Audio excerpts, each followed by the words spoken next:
Cardiologist po, meron tayong 14 na kakaibang senyales na sakit sa puso pala. Okay? Ito, minsan hindi mo aakalain ano connection nitong nakita natin sa katawan. Pero, merong chance na sakit sa puso. Tingnan nyo ha, 1 to 14 to. Number 1, yung mga may sleep apnea, yung malakas humilik. Okay? Merong paghilik na normal lang, pero meron po yung talagang malakas humilik. Tapos pag titingnan nyo yung tao habang natutulog, hihilik siya ng malakas, tapos may pause. May panahon na hindi siya hihinga. Tapos pag hindi siya huminga ng 30 seconds, 40 seconds, biglang parang magigising, hihingalin na naman, hihilik na naman. Pag ganun po, possibly sleep apnea yon at bumabagsak yung oxygen sa katawan. Yung mga taong may sleep apnea, tumataas ang blood pressure, nagkakaroon ng sakit sa puso, high risk for stroke at nagloloko yung tibok ng puso. So ang mga sleep apnea, maraming epekto sa katawan, stroke, sa utak, pero kasama ang sakit sa puso. So tingnan nyo yung kaibigan nyo kung malakas sa humilik, lalo na kung overweight at malaki yung leeg nila. Next, ito po, kakaibang sintomas. May yellow-orange na mga rashes. Minsan dito sa kamay, sa siko, at minsan na sa mata. Ibig sabihin po niyan, mataas ang cholesterol or triglyceride ninyo. Ganyan po itsura niya. Oh. Marami ako nakikitang ganitong pasyente. Yung iba, hindi naman matatanggal to, nilalagyan na lang ng makeup. Pag chinek mo yung cholesterol nila, ang taas. Oh, ganito po itsura. Oh. Ito medyo maliit pa. Oh. Ayan, oh. Sa ibabaw naman. Ito marami na. Oh. Santelasma, cholesterol. So, pag meron kayong ganito, may chance. Siyempre, di ba, mataas ang cholesterol, pwede magbara sa puso. Dagdag ko na rin, kasama ko na rin sa number 2. Ito, hindi siya butlig-butlig. Tingnan nyo po yung mata ninyo. Ang mata ninyo, merong bilog na kulay puti. Okay? Pag bata pa kayo, wala yan dapat. Pero pag nagiging senior, medyo nagkakaroon yan. Ngayon, kung hindi pa kayo senior citizen at bumilog na tong arco na to, yan, pabilog. Tawag po dito, arco senilis, high cholesterol sign. Pa-check nyo rin yung cholesterol nyo. Isabihin baka tumataas din yung risk nyo na mataas cholesterol at sakit sa puso in the future. Number 3, ito, hindi alam ng kababayan natin. Grip strength, nakita nila, very important.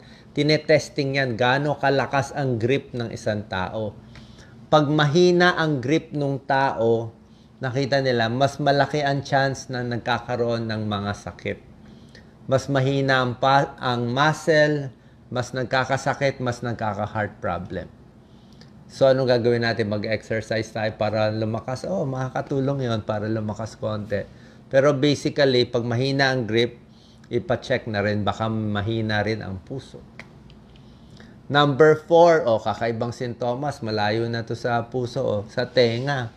May earlobe crease. May earlobe crease na ba ako? Normally, pag bata pa, wala ka pang earlobe crease. Pag tumatanda, nagkaka-earlobe crease.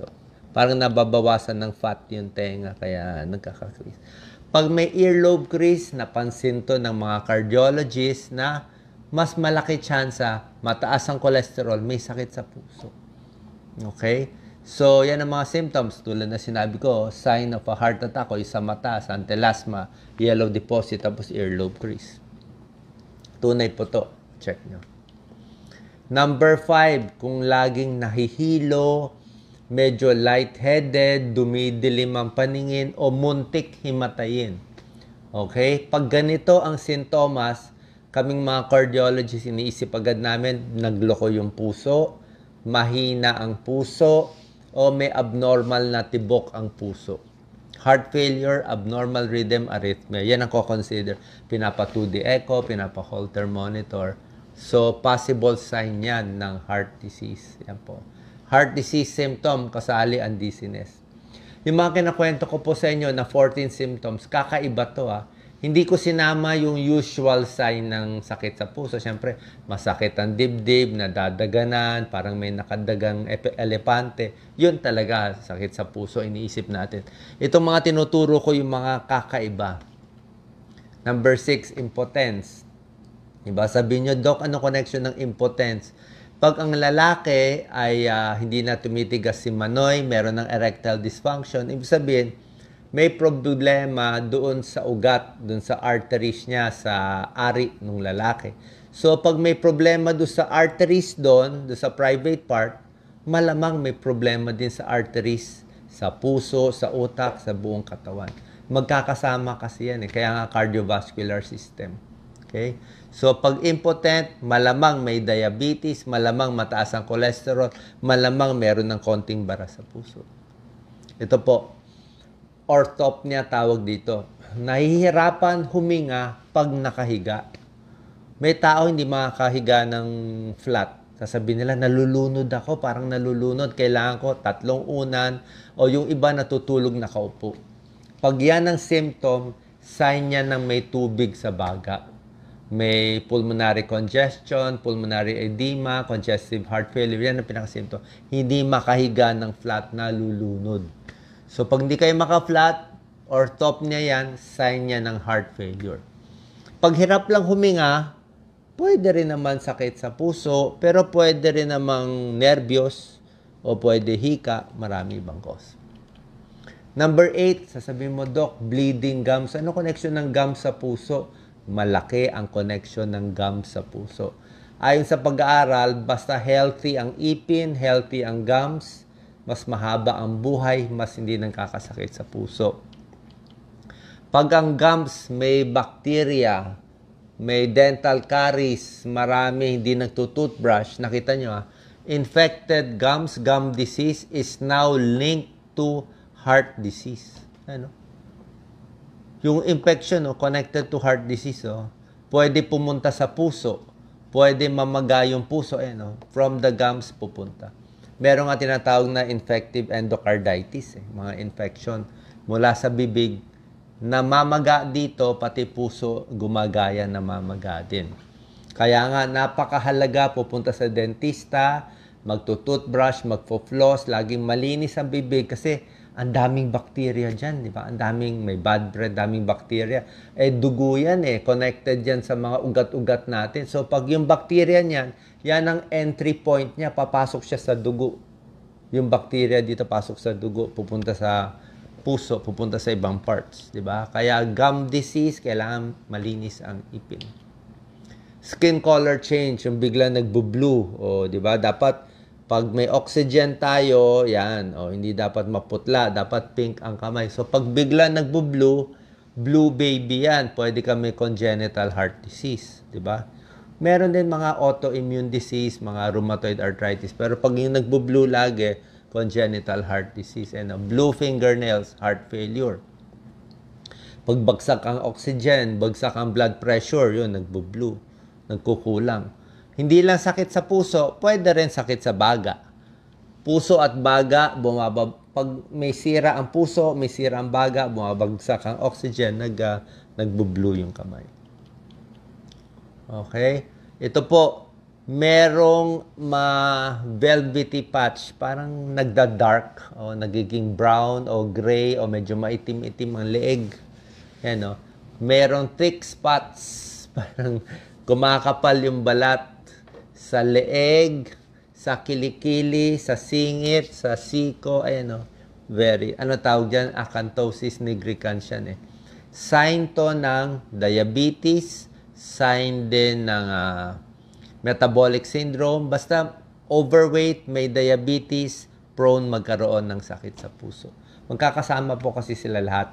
Ang tawag dyan, syndrome X or metabolic syndrome, may diabetes, magkapatid dyan sa may high blood, connected din mataas ang cholesterol, pati sakit sa puso. Magkakasama sila lahat. Plus overweight.